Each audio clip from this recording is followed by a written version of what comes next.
And welcome our guest of honor, announcing the arrival of the Vice Chancellor of University of Malaya, Yang Berbahagia Professor Tan Sri Dr. Gulf Jasmond, the Deputy Dean of Faculty of Business and Accountancy, Yang Berusaha Dr. Nomazila Dato' Mahzan and Dato' Dr. Tengku Muhammad Fazil Harudin, the Director of Pusmal, Encik Abdullah Azmi, the Director of UMCIC, Dr. Yusnisa Kamaruzaman, Dr. Tay Lian Singh, and students representative of MPPUM 2012 and 2013.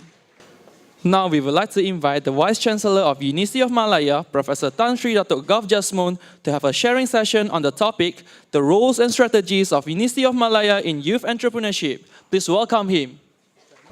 Assalamualaikum warahmatullahi wabarakatuh, and a very good evening. The Deputy Dean, Dr. Yusniza from UMCIC, fellow professors and students of the Faculty of Business.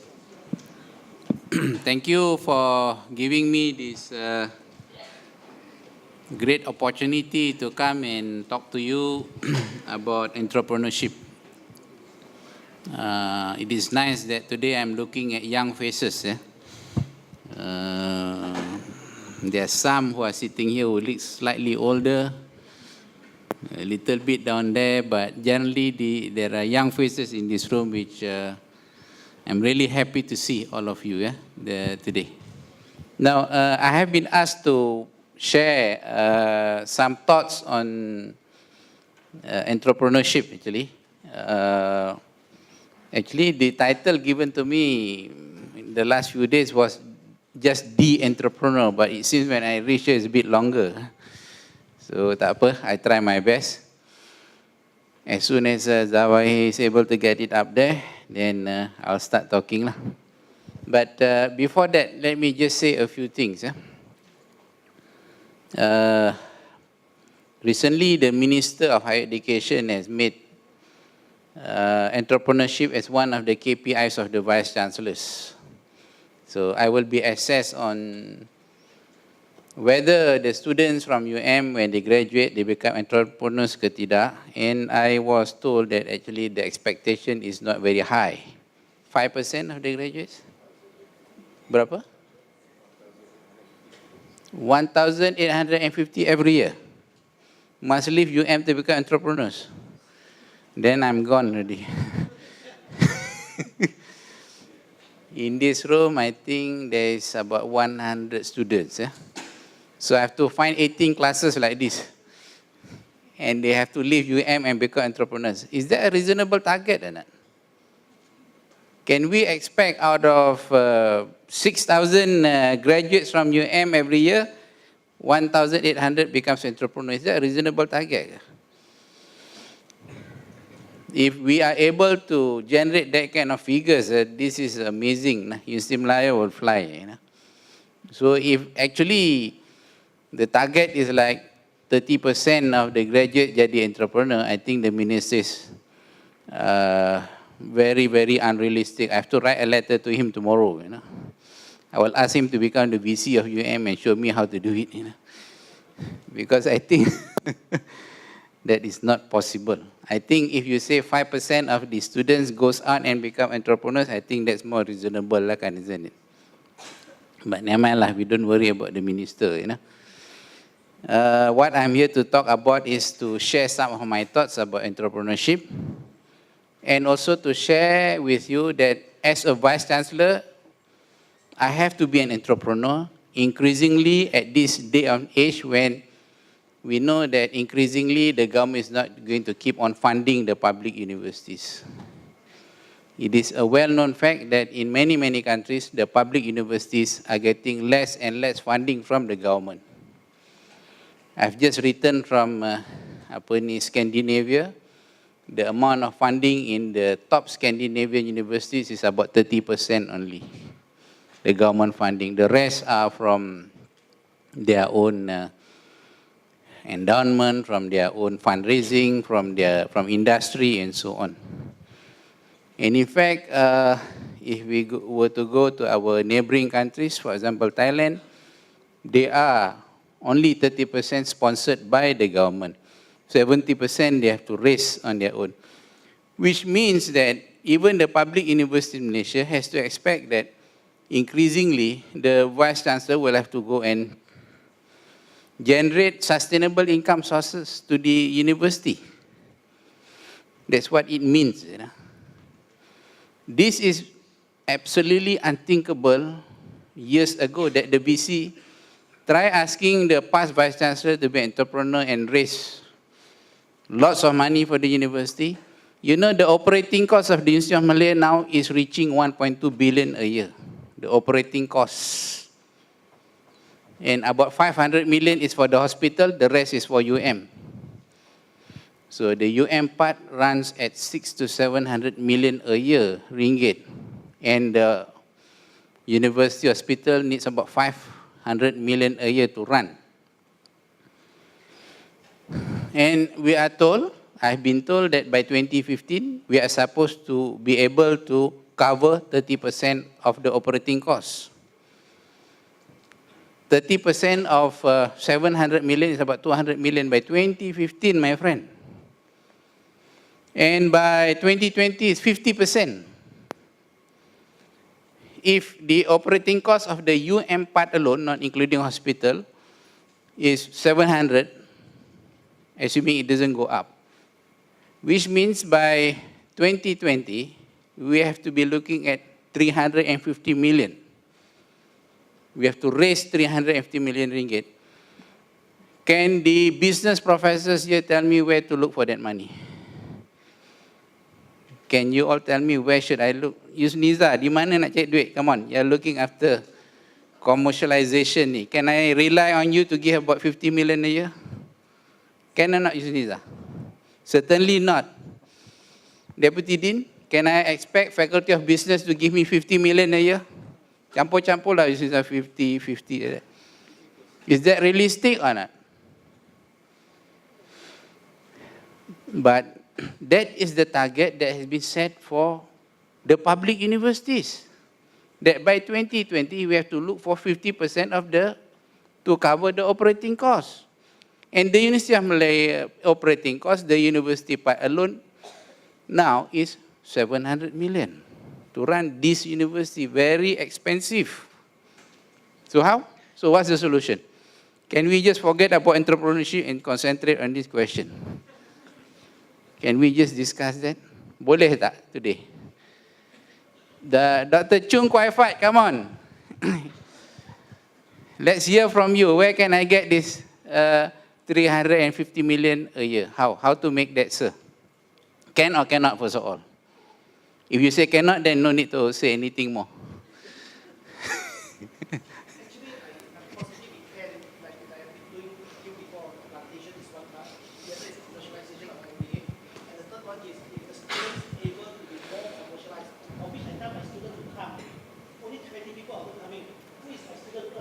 So I'm telling them to come and listen to your talk, then I tell them what to do. That is the assignment given. So that's why I'm confident you can, but I say that you can work together. Okay. Especially the plantation. One statistic I have to mention to you, the amount of money we collect from students, from the fees at the moment, you know how many percent of the income of the university? It's only 8%. Your fees, nothing much to us, doesn't help. Only 8%, what we collect from the student makes up only 8% of the income. And every year, the university, from its own current income now, another 10%. So roughly, we are nearly 20% there at the moment. But by 2020, 50% in total. So it looks to me that right now, standing here, one solution is to increase the students' fees.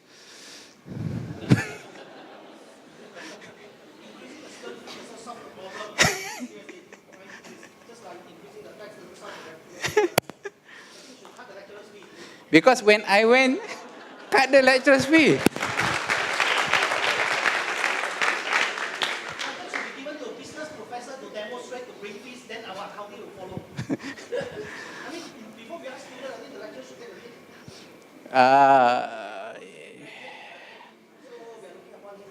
Is there any Pekau members here? None? Cutting the salary is a very sensitive matter lah. And I think the professors, I didn't say cutting kan, he was the one who said it. But it is interesting that in Scandinavia, it used to be free of charge. Now foreign students are paying a lot of money to study in Scandinavian universities. So also in Europe. So umpamanya now, to study in a Scandinavian university is going to cost you at least 50,000 ringgit a year fees alone, depending on the university. So all over the world, they are increasing the fees. When they heard about our fees, they kata, so cheap, they kata. The fees that is charged in this university is so little. But anyway, this sets the background as to what the challenges are for UM in the future. But before I go to that, I have to touch on a few things about entrepreneurship. Now, I'm not an entrepreneur, but I have many entrepreneur friends. And before I go to some of my friends punya experience, I'd like to share a few things about graduate employability dulu. And this is statistics that is given to us by the Ministry of Higher Education every year, whereby this issue of graduate employability. It is a known fact that in this university every year, the faculty that the graduate gets 100% employment is dentistry and medicine, 100%. And basically the reason also is because for the medical doctors and the dentists, they have to go and do national service for 3 years. So immediately they'll be employed. But after that, it's a varying degrees. And at the moment, in terms of graduate employability, the lowest would be Faculty of Arts as well as Akademi Pengajian Melayu, these two faculties. The employability figures is something like 50-55%. And the measurement adalah 6 months after graduation. So we range from medicine, which is 100%, to Faculty of Arts, whereby after 6 months of leaving the university, about 55% would be employable. Now, why is 55% okay ke tidak, I think? No. By the way, do you know your own figure for this faculty? 80%. So 20% cannot find jobs or is not doing anything, still looking for jobs. By the way, the 80% includes those who has gone to do business, who has gone to do further studies. 20% are those who doesn't have anything to do. Sorry, Prof. 80% are those who got the job. 20% comprise of those who still couldn't find job and still searching. And I think a small percentage is actually pursuing their studies. So I'm not so sure, but what I understand is that those who has gone on to do postgraduate is already included in the 80%. But you think the 20% figure is reasonable for Faculty of Business and Law? What do you think? Acceptable, is it? What do you all think? Is that acceptable? Is it acceptable? You should increase further.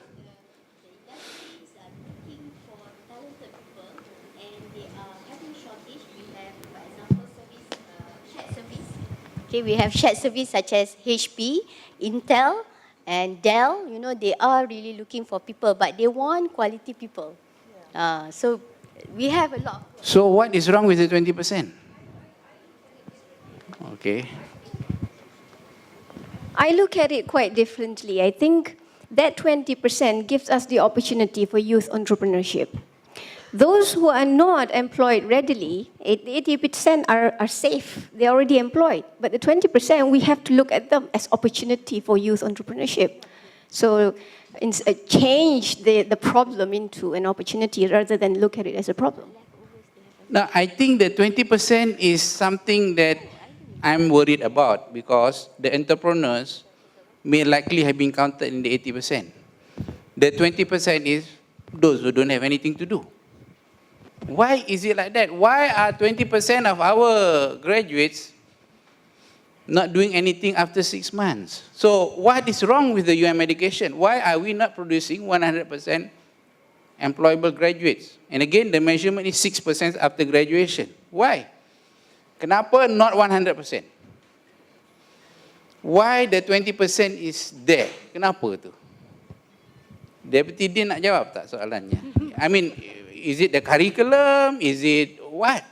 Is it the lecturers? Is it, I don't know, what is it? At I think certain percentage because of mismatching in terms of location, because some students prefer to work, near the hometown.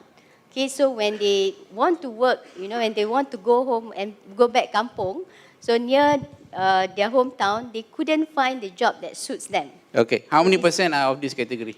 I think quite a number actually. If, How many percent? Your guess, please. Should be around 10-15%. 10 to 15% Yeah. are looking for jobs in their In kampung, the kampung, yes. and they couldn't find jobs there, Yes. so they are unemployed. Yeah, Is it because- as high as that? I think so. What do you think, Deputy Dean? Maybe other reason also, like for example, like in terms of now, I think the trend among the young people that they want to wait, not to work first, even in the 6 months. There's also like a passive approach towards the job right now. So in other words, other graduate are not interested to work lah. They just want to relax dulu. Is that what you're saying?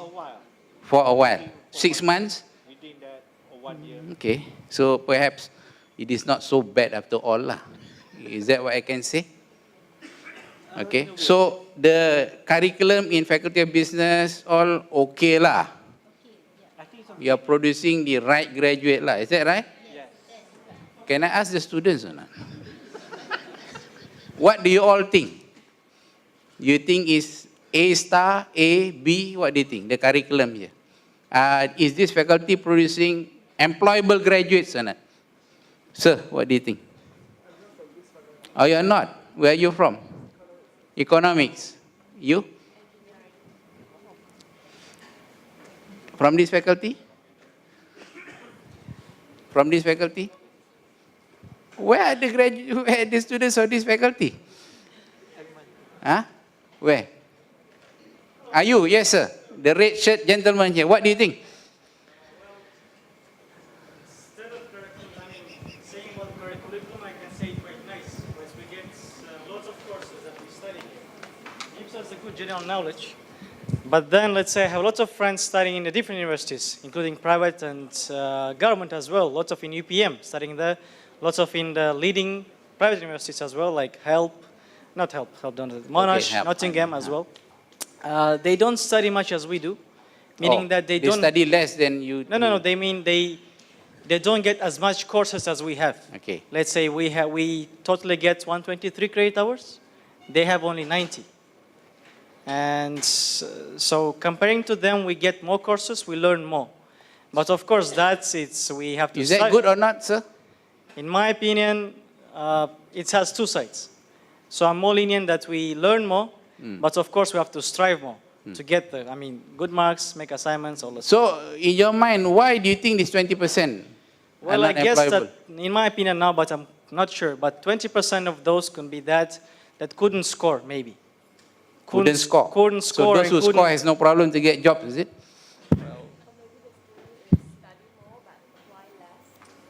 Study more and apply less. Well, I don't know the reason. If the reasons are like what was said here, I feel comfortable lah. Then I can go on to the next slide. But what I worry most if they are actually going around struggling and getting rejections. That will be most worrying. By the way, every year we will be called up to the minister's office, all the vice chancellors.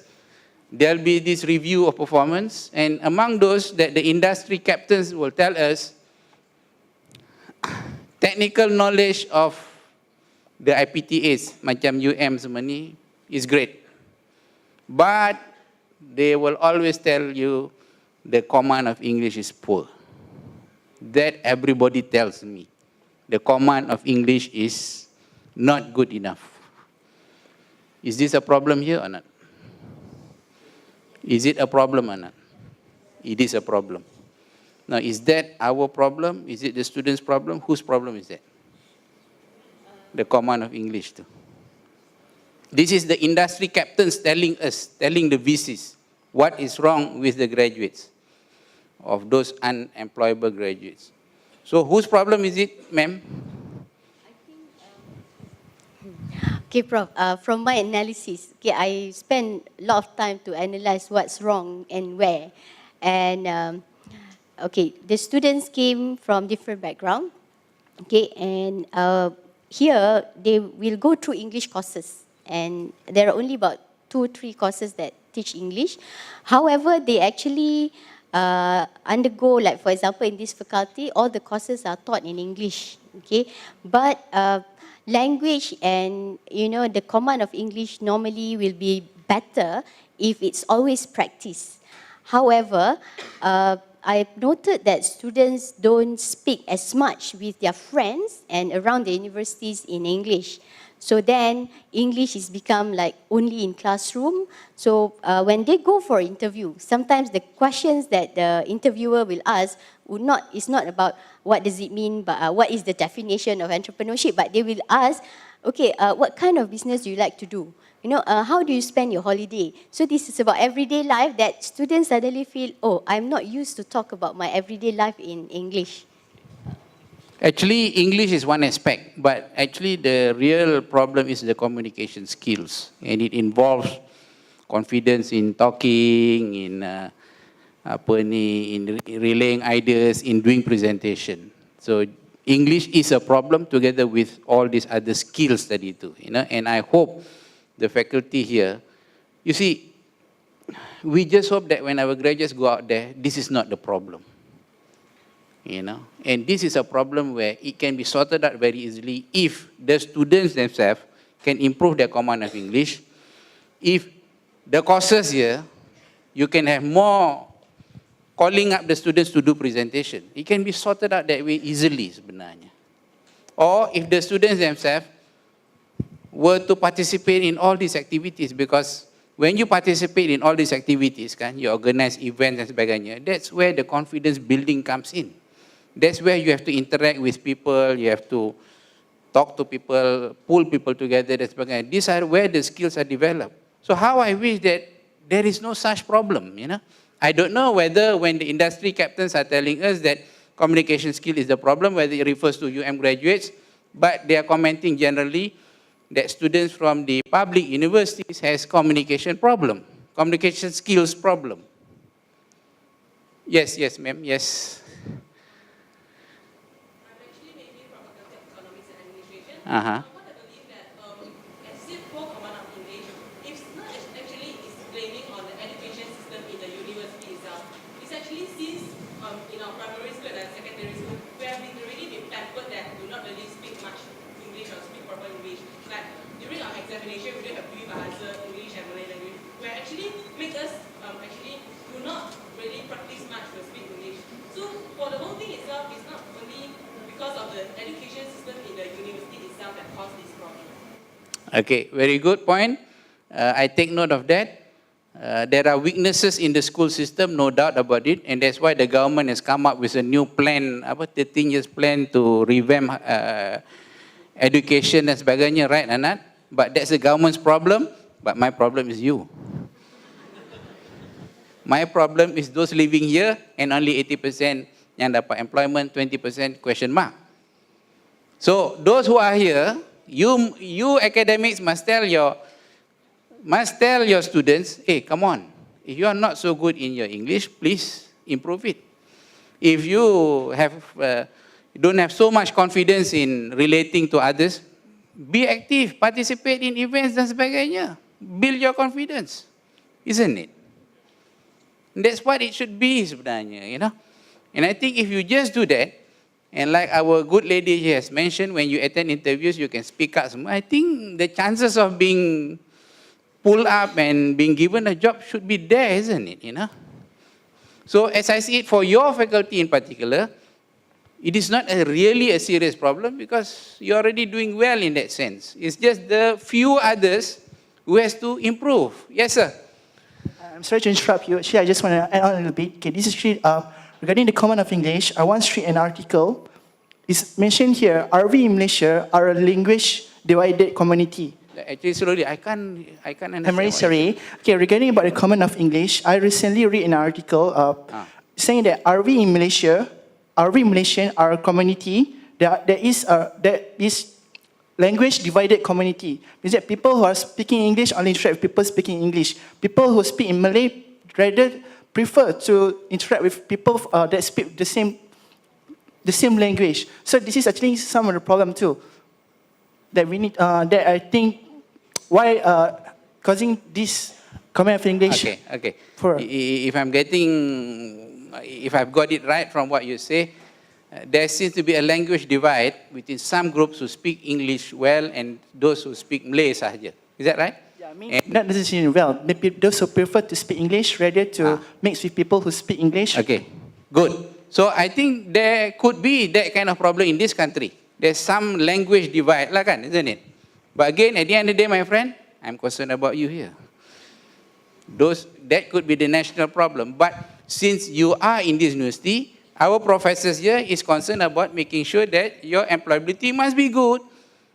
Allah ada lagi. Okay, yes sir. Yes sir. Nampaknya satu slide je. Okay, I don't know what's that for, but Tan Sri VC, we've met some time ago. Anyway, I am not a student. At the same time, I'm also not a lecturer. I'm an industry that was pulled in, and suddenly I got the new title called part-time lecturer. And I'm doing the APK class with 1,600 students of yours. Now, two things. First thing on English. One of the classes that I took was very interesting. It's on a Friday morning, and these guys are from the Academy Pengajian Islam. So when I went in, weeks before I started that class, I was being warned that, hey, you better be careful of this class. I say, why?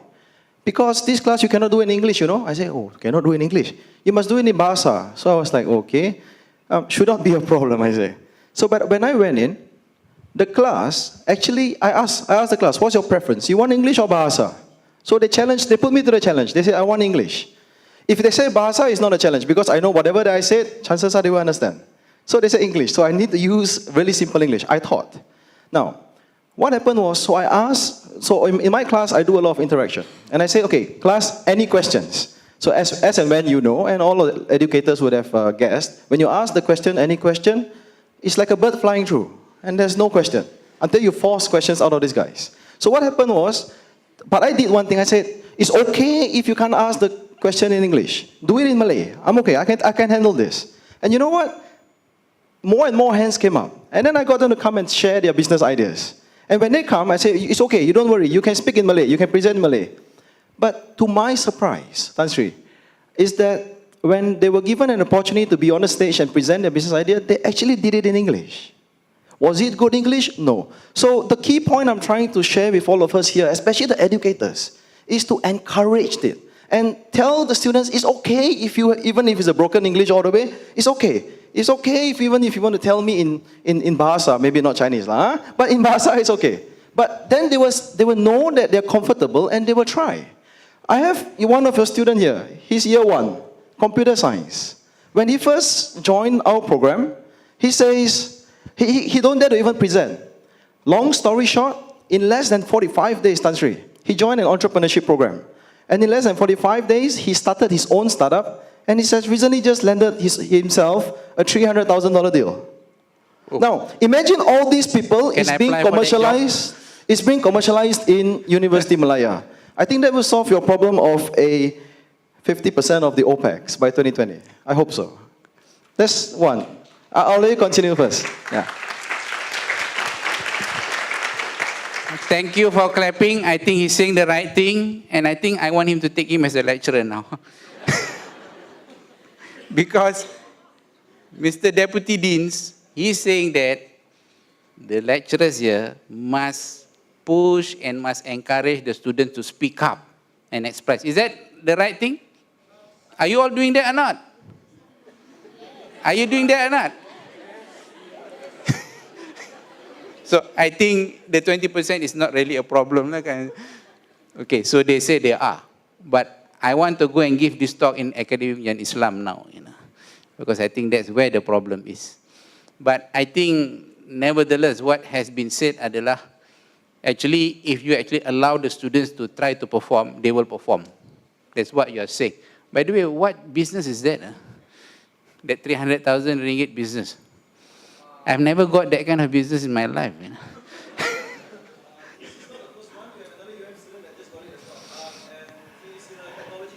Oh, okay, great. I think this is the person who should be doing this talking today. It's not me, you know. And I think this is a great solution to our financial sustainability problem. Huh? But anyway, I'm glad to hear this. And I think that's core to all this. I think the system here, the academics here across the board should be encouraging the students to be participating in the classes. Betul tak? Rather than dia duduk depan tu for 1 hour, he talks and that's it. Betul tak? Because that could be the problem all this while. So anyway, thank you for that very interesting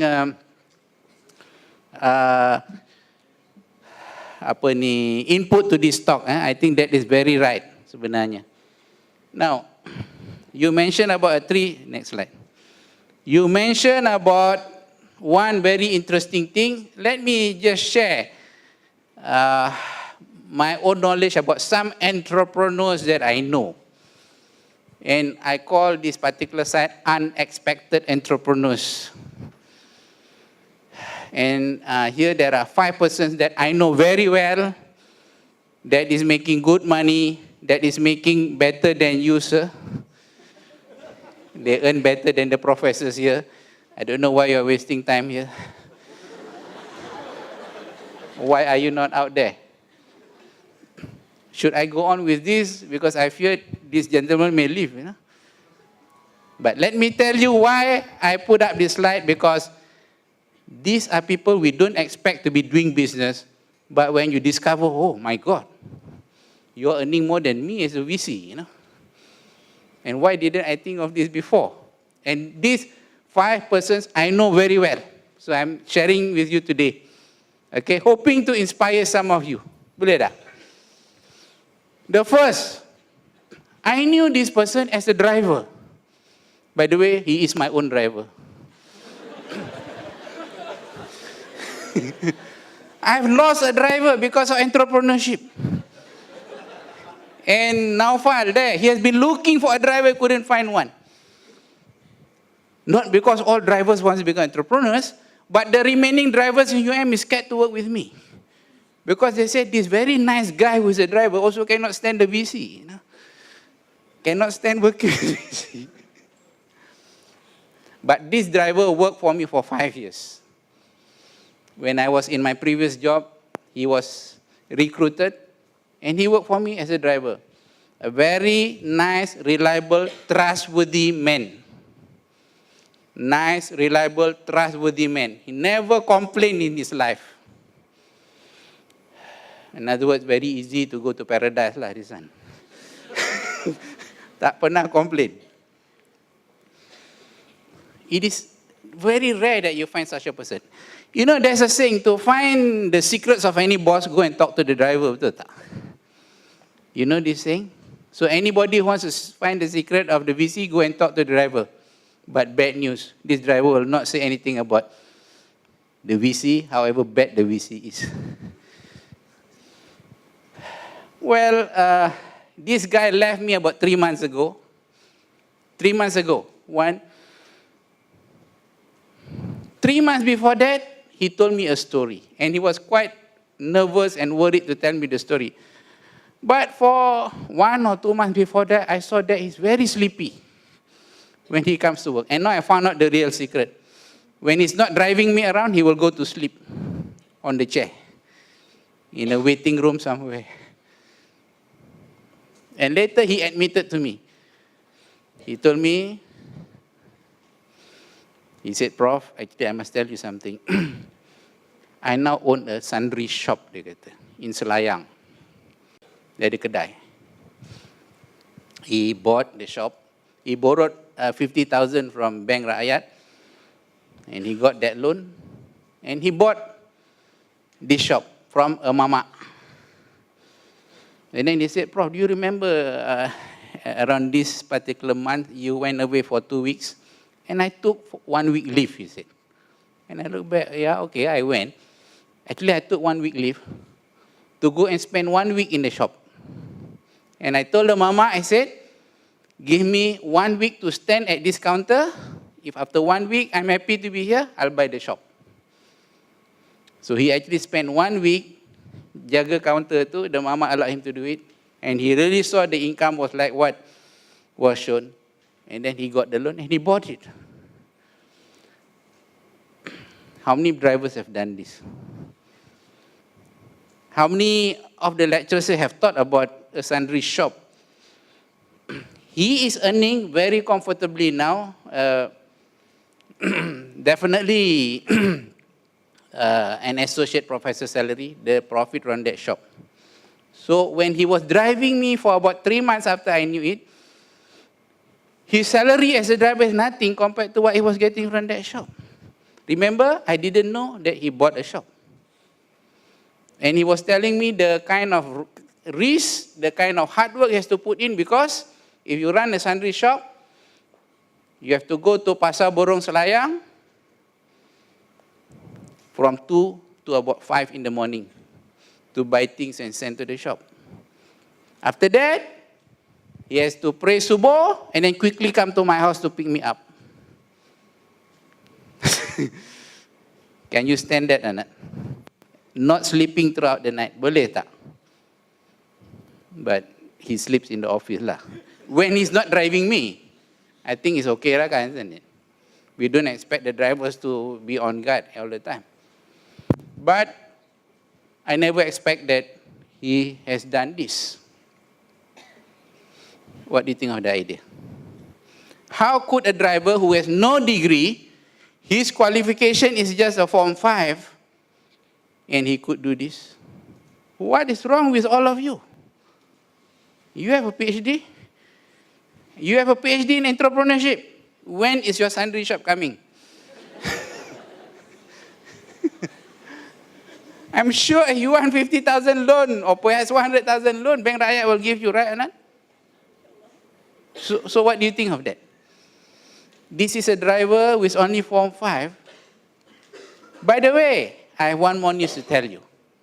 When he left me, it's not to run that sundry shop. When he left me, it's because he is purchasing a second shop. A second shop. So now he owns 2 shops. And potentially he is going to earn more than the Vice Chancellor of UM. And I think in my free time, I'll go and look up for him to stand at the counter.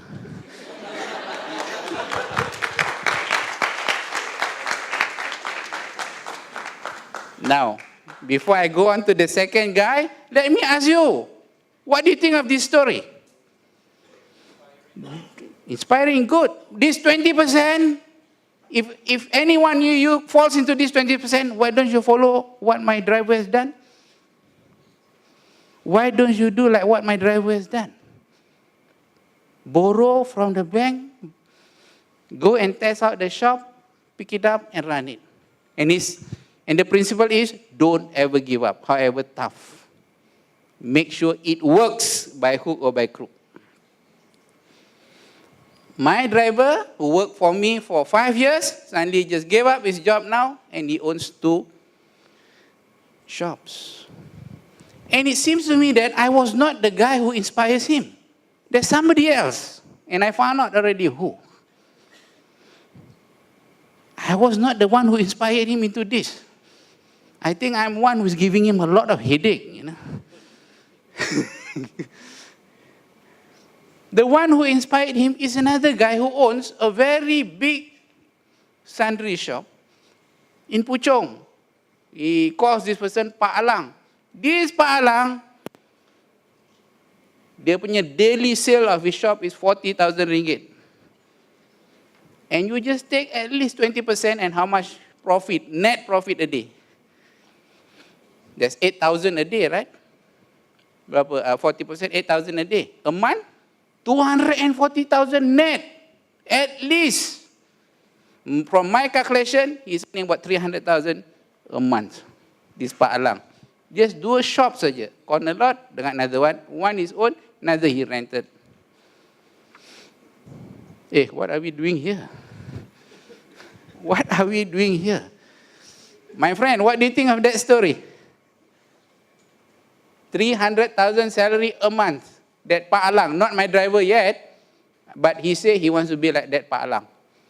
And if you meet this Pak Alang, my driver said, you don't believe he earns so much. Because he will wear this pagoda t-shirt. Have you seen this? The pagoda t-shirt. Nampak tak?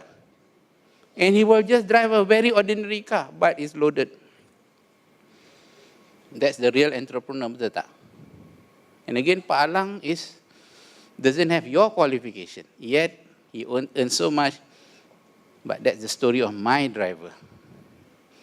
You like that? Now let's look at the second one, technician.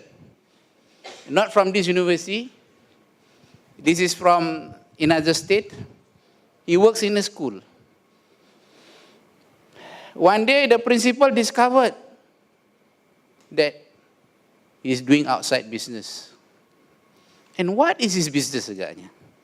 God, this guy is going to be a millionaire soon, man, when you hear the story, what he's doing.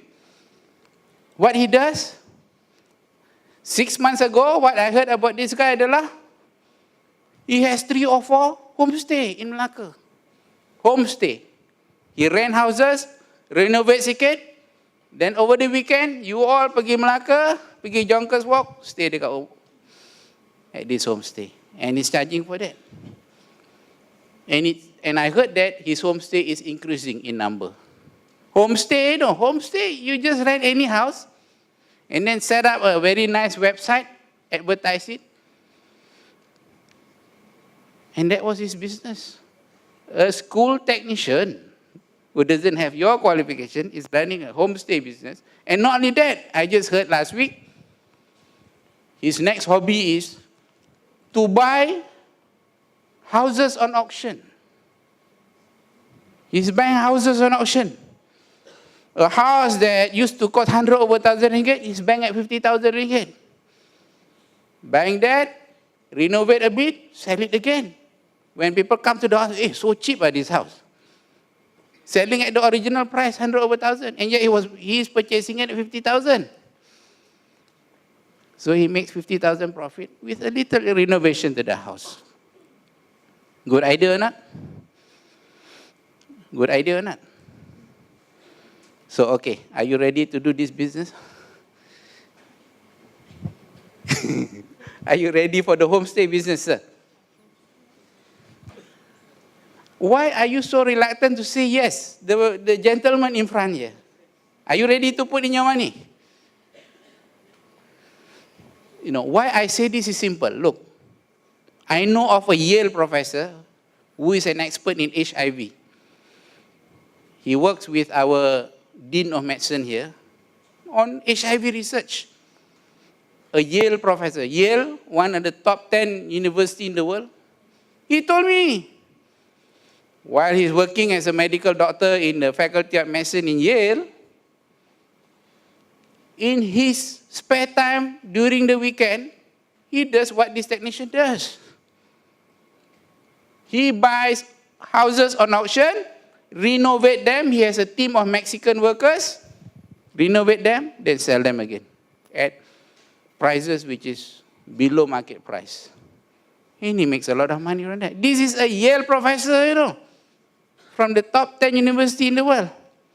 And I know him very well. Whenever he comes, he will email me, and I will say, okay, let's go for dinner to hear more of his interesting stories. Yale professor. So what this technician has done, or is doing, is exactly like that Yale professor. Prof. Siti, what do you think? When are you going to buy auction houses now? Depends what you want. And there are people who see opportunities where there is no risk. So these are people taking risks.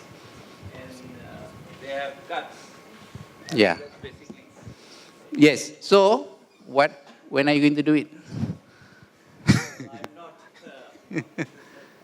But But I'm hoping that from this elaboration today, that some of you will get hooked onto this idea. Because it seems to me that the ideas are very simple, but it is just doing something out of what everybody is not doing. Itu saja. Betul tak? And that's what we are hoping for our students to do. The 20% tadi tu. You know, of course, Prof. Siti is happy with what he's earning. I think, you know, but we can have technicians who earn more than you, sir. And I think he's going to earn more and more and more. I think he's going to earn more and more and more. And that's the technician story. Interesting, isn't it? A school technician, starting with homestay, which he ran, and now he's selling houses, auction houses. Next, a trophy husband. You know what is a trophy husband? These are men who gets married with very successful women. The woman become vice president, president, CEO of companies, and the husband stay at home. That is the term, trophy husband. How I wish I can be a trophy husband. But I have no chance. If I don't go to work, my wife says something wrong with you today, kan, you know. I cannot be a trophy husband. But I have met trophy husband, and I know one particular trophy husband who earns a lot every month by just staying at home. You believe that? How does he do his business? And I met this couple in the UK. When I went to UK, I met this. The wife is doing a PhD in UK, but the husband stays at home and look after 2 kids. But actually, he doesn't just play around with the kids. He actually got into the online business. And I cannot imagine such a simple idea. You know what he does? Over the weekend, Sundays, when the wife stays at home, he goes out. Car boot sale. He will pick all the nice and the cheapest items in the car boot sale, bawa balik rumah. He collects them. A very nice belt. They sell £2 there. He will advertise it and sell it for £15. Very nice crystal glass. At the car boot sale, it will cost only £1. He will sell it for £20. Multiples, betul tak? You know the car boot sale? In UK, there are many car boot sale. And just by selling it through the internet, he earns 5 figures every month. So it seems that it's a good profession for the trophy husbands, you know. How I wish I can change the profession. I don't have to come to UM anymore, stay at home, and start selling something. Now, this business actually everybody can do, betul tak? Because it's online. I'm sure a lot of you ada Facebook, right, Anna? And Facebook is among the medium which is so easy to sell things through networking. Betul tak? And God, after I knew about this story, then I start talking to people. It seems there are many people into this. You know? Which brings me to the medical doctor that I knew. This medical doctor, very nice job, medical doctor, you know, graduate from University of Malaya. You know what this medical doctor is selling? It is a she, they married. This medical doctor is selling babies' nappies through online business. Nappies, you know nappies? Betul tak? Lampin. There is this kind of nappy whereby you import from China and you can wash it again and again. Those of you who are not married may not know this, you know. But this is a product from China. You can get it very cheap. You can wash it. A lot of nappies, once it is already dirty, you throw them away. But this is something that you just wash and use, and making good money. A medical doctor, a government medical doctor, doing online business also. So I have given you an example from two chaps who has got low qualification, to a trophy husband, to a medical doctor who is highly qualified, all making good money, no matter where they are, it seems to me.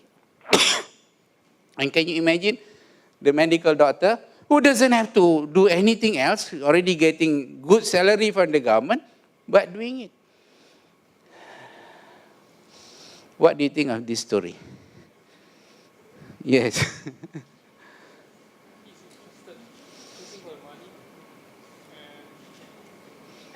I wonder why you choose to be a medical doctor. If have the interest to be a Your question is, why does she want to be a medical doctor? A lot of people, they realize later in life, after working, that that is not the profession for them. A lot of people realize that.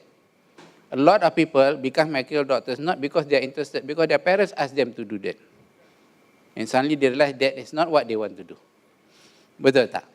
But so far, I've already spoken about 4. Which one is the most interesting to you actually? The driver, the technician, the trophy husband, and the medical doctor. Which one? Driver. I wonder why. Oh, the driver is inspiring. The doctor is not inspiring.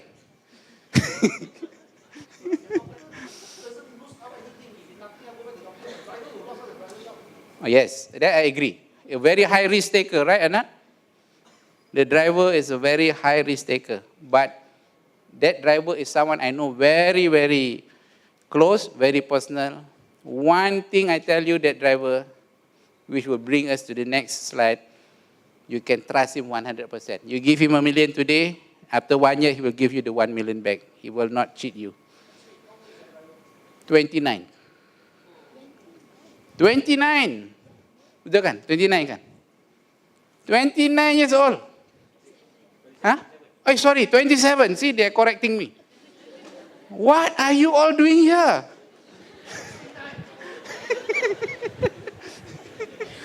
That driver is 27 years old. Do I have to talk some more? To you, sir, which is the most inspiring out of the first 4? I choose Driver. driver. Great. Okay, good. He will never come and talk here, because he will say, I'm not qualified to talk. I don't have qualification. He will say that. But I am telling you, despite against his wishes, I know, because I want to tell you what happened to my driver. So that the harta benda people will know the truth. Rather than he runs away because he can't stand me.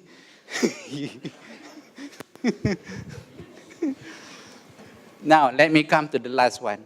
Alamak, the simplest of ideas, is everywhere, this business. Malaysia is so suitable for this last business, the school teacher business. What is this? Let me tell you. No. Nope.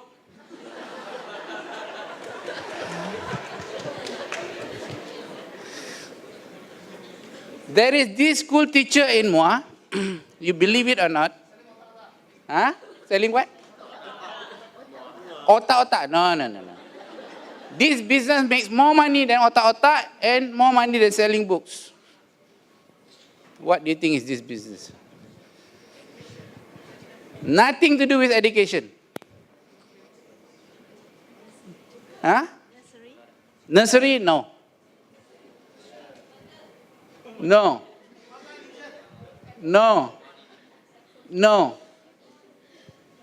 To do this business, the setup cost is a small fraction of a petrol station. Small fraction, 5% of setting up a petrol station to do this business.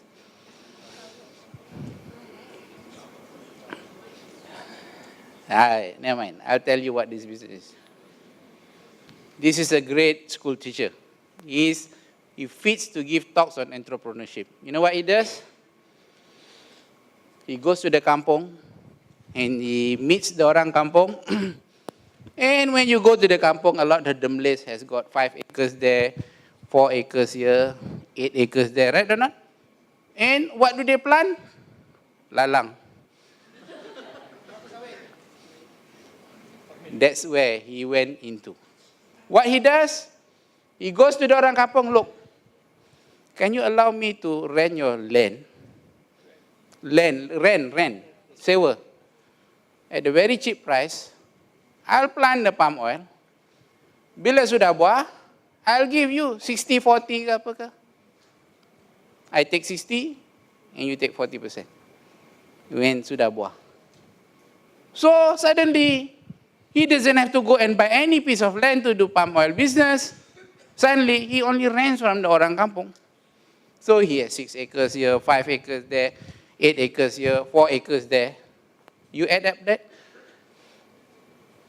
And do you know that kelapa sawit, when the price was like the FFB price was 800 ringgit per ton, you can make 1,000 ringgit an acre, you know. 1,000 ringgit an acre, net. Now, if he has 40 acres, how much is he earning? 40,000. If he has 60 acres, campur sana sini, 60,000. He has 100 acres, 100,000. Now, does he have to go and do all his job? No, no need. Why? There are contractors willing to do it for you. You don't have to do anything, just ask the contractor to take care of everything. And suddenly, here you see a very modest, humble school teacher, but earning many times than the Vice Chancellor. So again, my question, what are you all doing here? What are you doing with your PhD in entrepreneurship? Inspiring my students. Be like those people there. Actually, we should invite the 5 to give talks here, betul tak? Especially my driver, I think. How? Huh? Yeah, one enough, you know. But I think the 5 stories that I've given you, they come from different background. And it seems to me that if you want to do business, it's everywhere. It's everywhere if you want to do business. It is a question of whether you want to do it or not. You know what I mean? It's whether you want to do it or not. But for most people, you can tell them A to Z about business. You can tell them, look, this is an opportunity. You do it. In 1 month, you will suddenly get 3,000. They will still not do it. Betul tak? And that is really the problem. Because the biggest... Oh, thank you.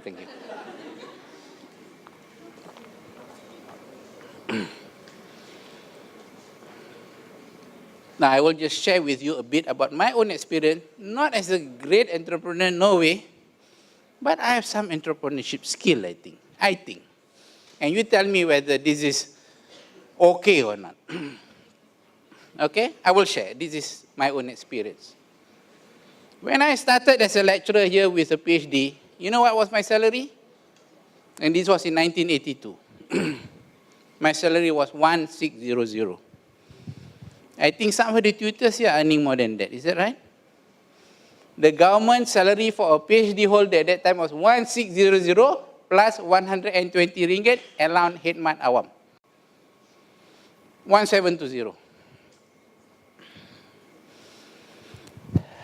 But I decided from a very young age, I'm not going to buy, like some of my colleagues do, a big bungalow somewhere. I decided to buy small properties here and there. And the first property I bought was in Jalan Klang Lama. An apartment that the price is 51,000 ringgit. 51,000 ringgit. Can you believe there's an apartment that costs 51,000 ringgit? Dekat Taman Sentosa, Jalan Klang Lama. You will not get for that price anymore. I bought that. I struggled to get it. It was very tough. Do you know that when I started as a lecturer, I can't buy a fridge, you know. I can't buy a fridge. I was staying at Lorong Jambatan, the lecturers' quarters there. I bought a second-hand Mazda 323. I still remember the plate number, NAP 4418. 4188, sorry. I can't even afford to buy a fridge at that time, you know. So what I do, I was cheating the system. After my lecture, I go to Kampung Kerinci to buy fish, to buy sayur, and send home for the maid to cook. Around 10 o'clock, I pergi sekejap. Then hantar, because tak ada fridge. Those of you, do you have a fridge at home? What was the price?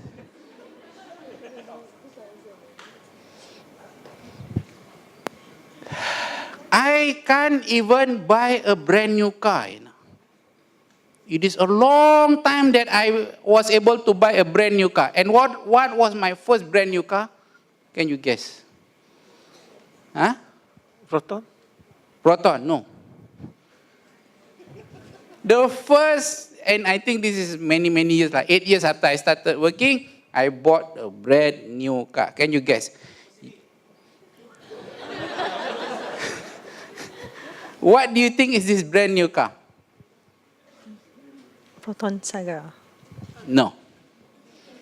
This brand new car is called Toyota Light Ace. Do you know a Toyota Light Ace? It is a van. It is a van. And when I bought this, you know who drove it? No, I don't have driver at that time. I was a lecturer like this lady here, still young. I bought a Toyota Light Ace. And you know who drove it every day? My wife. Because that's the best vehicle we have. My wife doesn't want to drive this NP4418. It's a horrible car.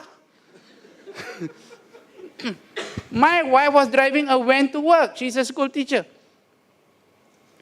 But there was a problem with this van.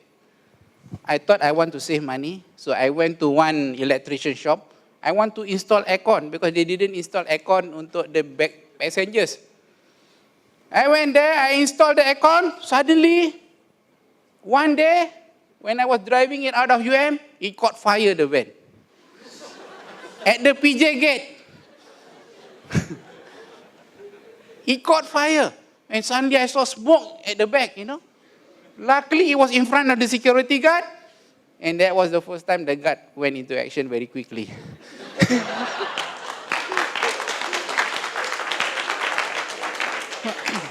He came with a sprinkler, and by that time, there was a black round hole there. And whenever I want to paint it again, after a few months, you see the mark again, So after 1 or 2 years, I sold it again. Betul tak? At a loss, of course. And then later on, I have to buy a second-hand car again. I can't afford. Duit sudah habis.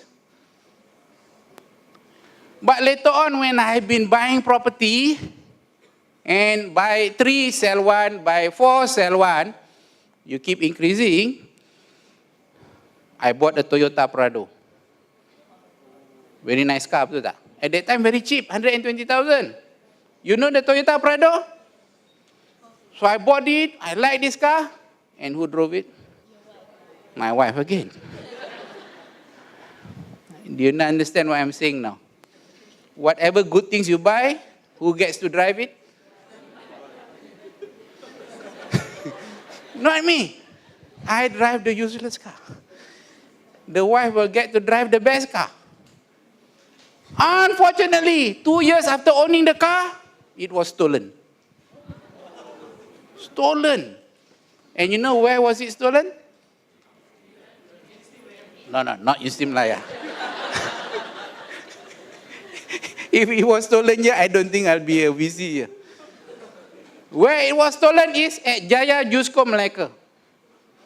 God, I went through this terrible thing of losing a Prado. It was like somebody has died in the family.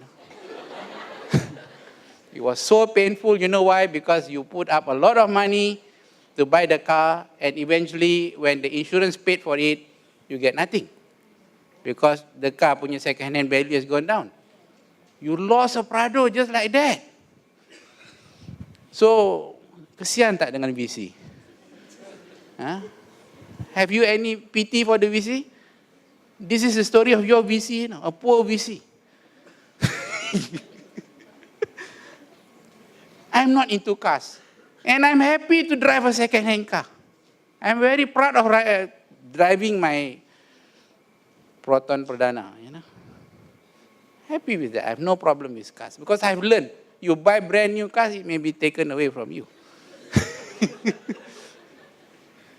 But what I did was to continue buying property. Oh, okay. I'll take another 5 minutes. What I continue to do is keep on buying property. My wife gets the best car, right? But when I want to buy expensive property, she's against it. Bila nak beli property, she's upset about it. And she used to tell me, hey, you want to eat sand or what, We don't have money to buy. You want to eat sand or what? But I told her, look, you don't worry about this. I'll find a way to get this property. I remember buying one property. At that time, this was in the 1990, I think, when I bought this particular property, sebanyak 400,000. It was the most expensive at that time. 2 years later, I decided to sell that one property. And she said, you are crazy, girl. This is the best property we have. Why are you selling it? When I want to buy, she said, don't buy, because we have nothing to eat. When I want to sell, she said, don't sell. So what is a wife for?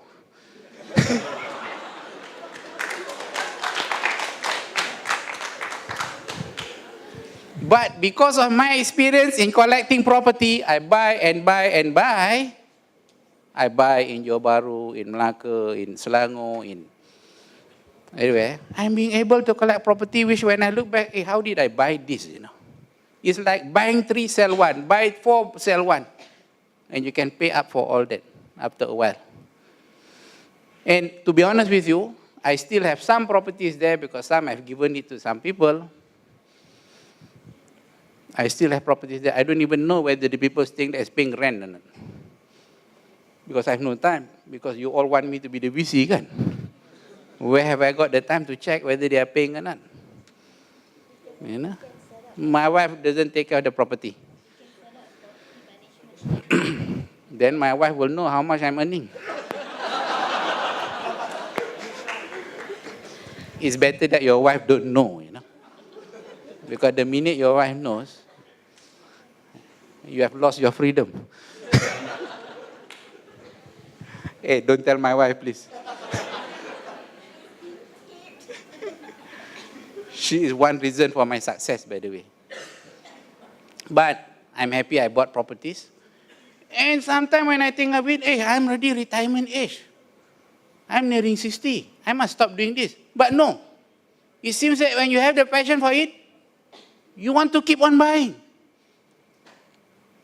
And just as of last month, I bought another property. So I know one thing, I will never stop buying property. And it's good money. I bought 2 properties near Putrajaya. Small pieces of land. Bungalow lots.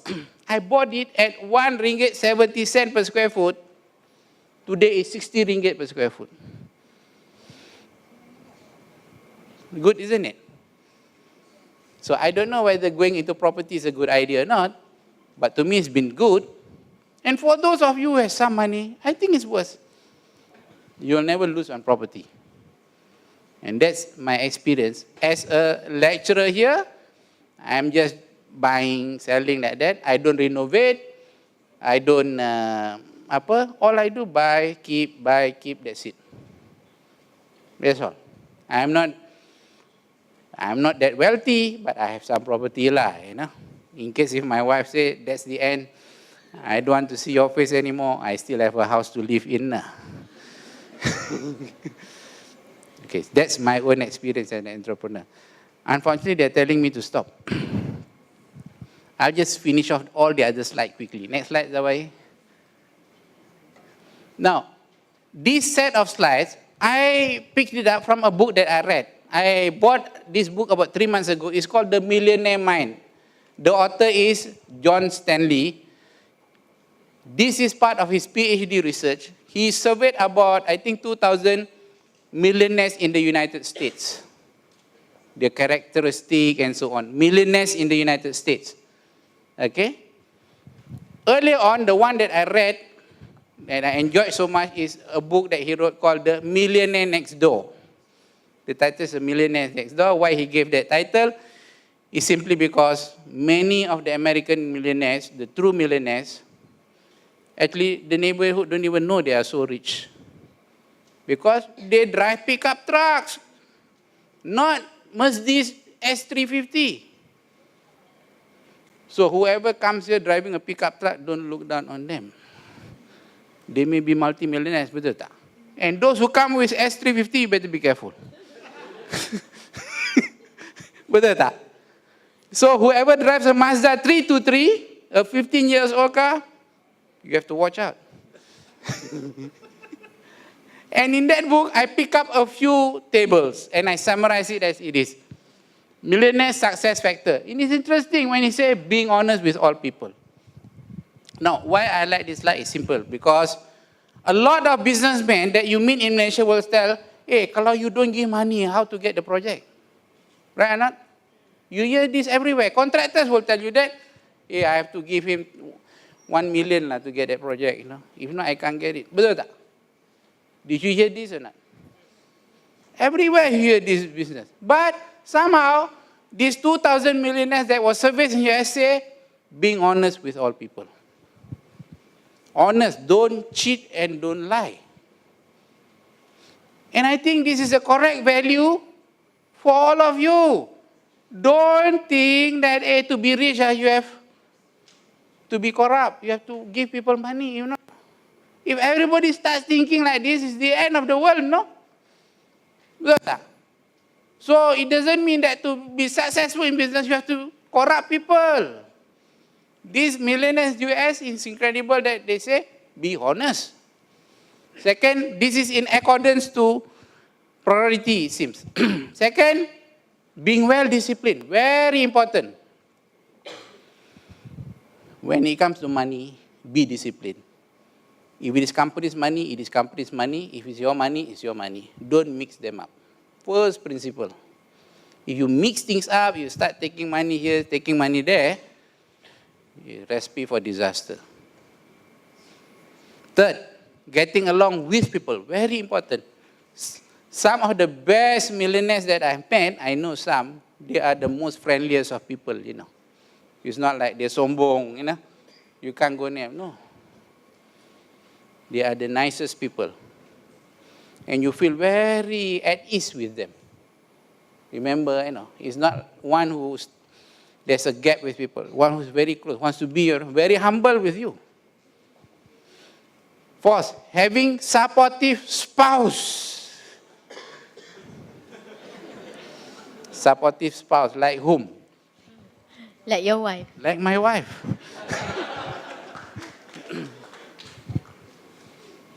That is true. My wife is, whatever I do, she will never question this. Never. I may not call her for 1 week, you know. I don't even SMS her, she will still trust me. You believe that? If a husband doesn't call you for 1 day, you better be suspicious. But sometimes I may not call her for 1 week, she's still okay with it. How is that? Betul tak? But maybe she's thinking, go to hell with him, you know. If he goes away, it's fine with me. I have 4 children who can look after me. Because all my children are grown up, all are graduates already. But I must tell you the truth, my wife is very, very supportive. She never doubt whatever I say. She never doubt whatever I say. Now, if I want to buy property, she will never ask anymore. Never ask anymore. You know? The only thing she will tell me, you know what? If I buy property, don't forget to give me this. Those 2 pieces of land in Putrajaya, she has already booked. FOC. So when I think about it in life, Allah, you win some, you lose some. You give the wife, you have freedom, you know. If you are stingy with your wife, everything they check. Why don't you call me today? Why don't you SMS today? But when you give this property, no need to SMS.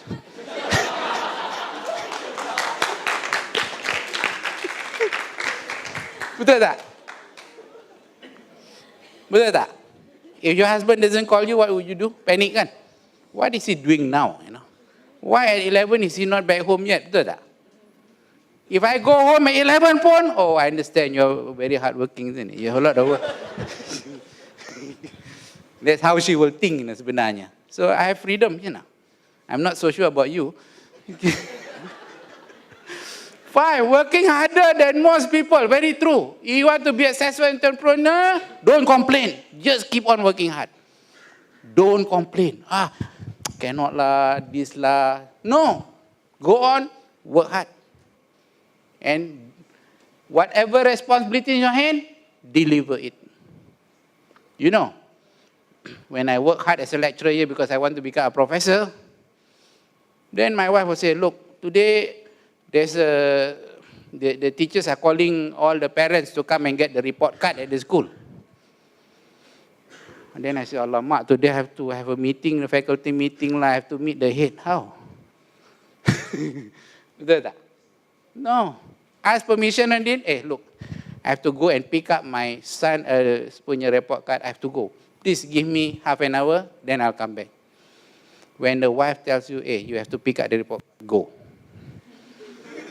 Go and pick up the report card. Because you pick up the report card, you have more freedom. If you say, no, I don't have time, I cannot go, you better go. Oh, be careful. 1 week you will suffer. You believe that? If your wife says, actually, this boy has very high fever, so can you take us to the clinic or not this afternoon? And yet you say you already janji dengan friend to play badminton. And then there's a choice here, you have to go to the clinic. Which one you go first? Huh? You all geared up, I want to go and play badminton, I'll beat him. No? Alamak, nak pergi clinic ke? And then you go to the clinic, you sleep, like that. No? But go to the clinic. Because you want a supportive spouse. Betul tak? You don't want supportive house, go and play badminton. Working harder than most people, yes. Loving your career, your business. Do it with passion. Do it with passion and never give up. Have strong leadership qualities. Well, my driver, tengok very soft, lembek. Tapi when I realize, he's a strong man. When he thinks of certain thing, he may compromise, but still he sticks to it.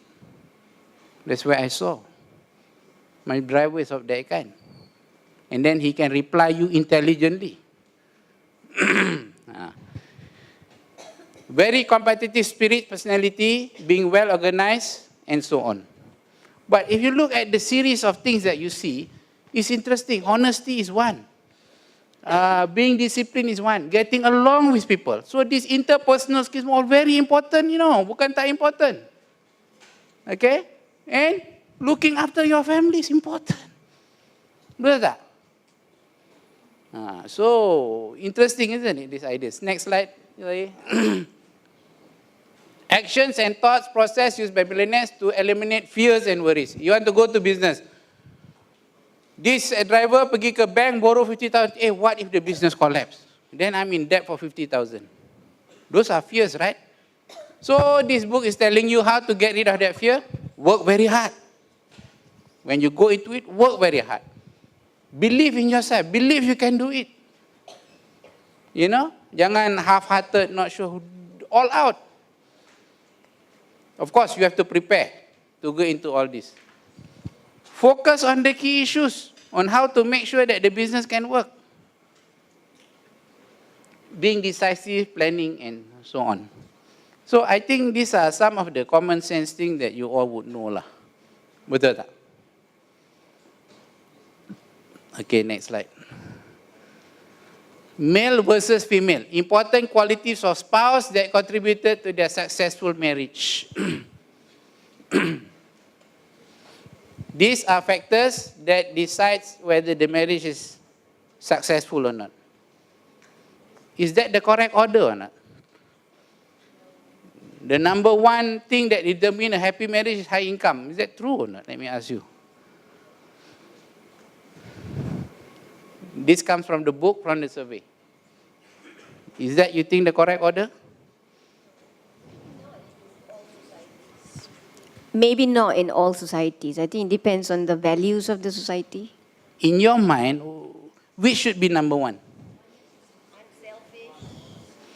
Unselfish, honest. Honest. Now, honesty comes again, betul tak? So this survey of 2,000 millionaires in the US, actually I cheated. I put it in the reverse order. The number one is honest. It's in the reverse order. And the last is high income earner. So sebenarnya honesty, well-mannered, and so on is more important than wealth. Because the man doesn't look at the woman's wealth, you know. Most men you ask, it's not the lady's money that is looking after. Betul tak? That is when he's already 50 years old and he's broke, then he looks at that. But when you are young, you don't look at that. It's again the basic human values that is important, right? Okay, why? Next one. Now, actually, I cannot continue with the rest of the slide. The rest of the slide, I'm going to talk about how this university is going to make money, to answer the first question that I came in just now. I agree with Chung Kwai Fat that, well, the university has a plan. And, but unfortunately, it will take another 1 hour to explain this plan. But I think I've covered the essential part of entrepreneurship, which is relevant to all of you. Betul tak? And of course, in this university, we have a unit under PUSMAL, for example, or UMCIC, which is trying to help entrepreneurship. Ada. But at the end of the day, it's all up to you whether you want to become an entrepreneur and we have these units to help you. Okay? So that is the scheme of things that we have in this university. But don't worry, as far as the university is concerned, as far as how to take care of these cuts in the government funding in the years to come, we have well planned out business ventures and sebagainya, not an issue at all. So you don't have to worry. Simply because time is short today, I can't go into that. But I hope, based on the few slides I've touched today, you have seen some light.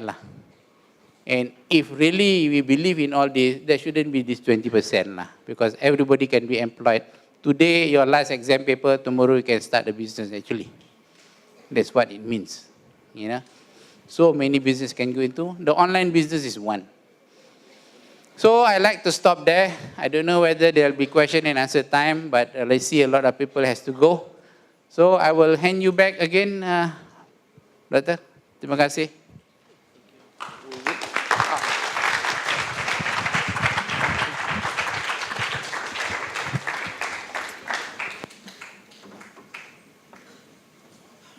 Any questions from the floor?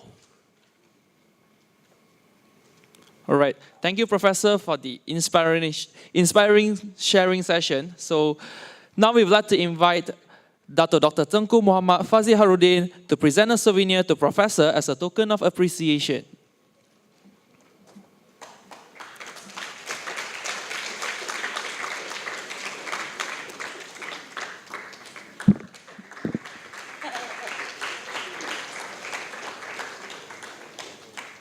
Thank you. Please have a seat.